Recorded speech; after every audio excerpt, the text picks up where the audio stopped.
I was asked to do a video on rubber tail jigs. First, I want to go over some of the material that you can use. Skirt materials. This is a flat. Another skirt material, which is round, and this is the color I'll be using. You can get so many different colors in rubber. That's the skirts. Then you can get a medium to a large rubber, and this will come in footage. You'll probably, if you buy it by the pack, you probably get 3 foot. You can order as many feet as you want of some of this. And then you got the signal strands that you'll find sometimes. I got them 2 colors together because that's one of my jigs that I do tie a lot of. The head today is going to be a 1/16 with a goat sickle hook.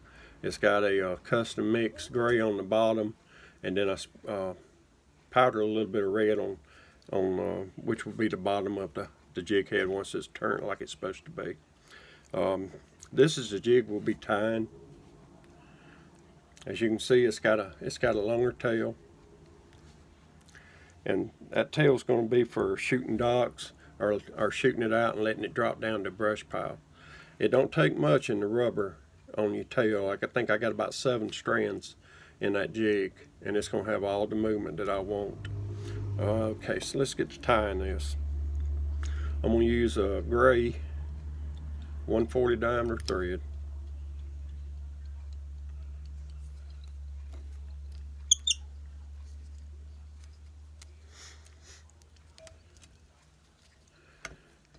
Get it all set right. And then, like I said, I'm going to use the yellow round for the tail, and I'm gonna pull out about 7 pieces of it.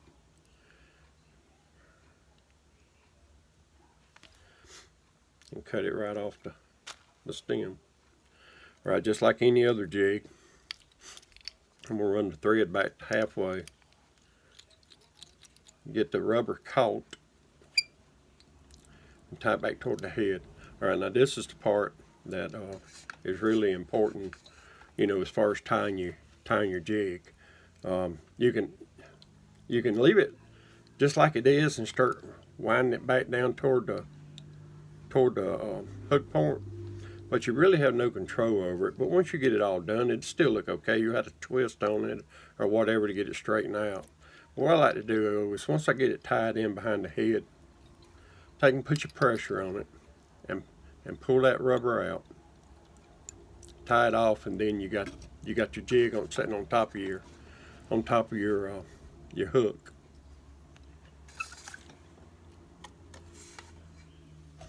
All right, I need to go back, dress up some of that rubber right behind the head. All right, I'm going to use a red flash on the bottom. This is just crystal flash. I think that's about 4 or 5 strands of it.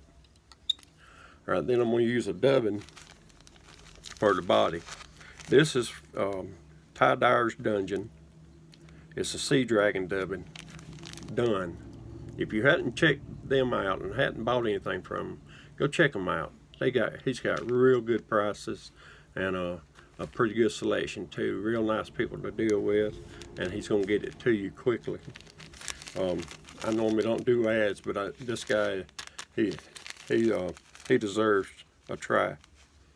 He's always coming up with different materials. Right, go over. And I want a pretty thick body.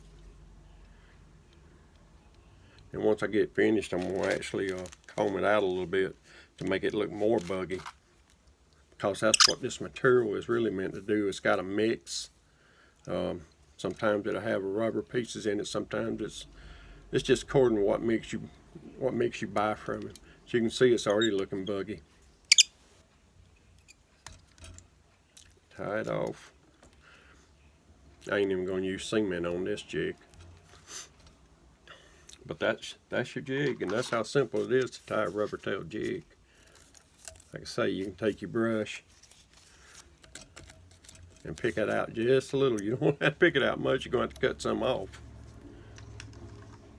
But there's a rubber tail jig. They're very simple to tie.